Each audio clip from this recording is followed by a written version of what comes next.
Well, we have here this Dusty from the movie Planes. I bought it in Target for $15, and I will try to convert in electric remote control.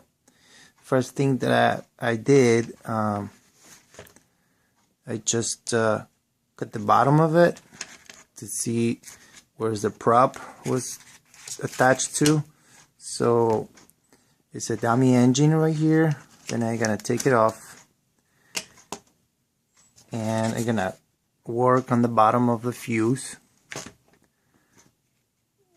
and I'm gonna install this electric setup and see how it comes out.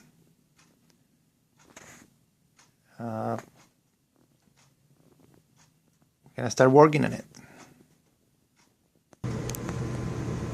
Okay, we carve the fuse to install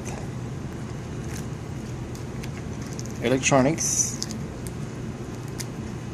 something like that. We make a little hole in there, go in there, yeah. Keep working on that.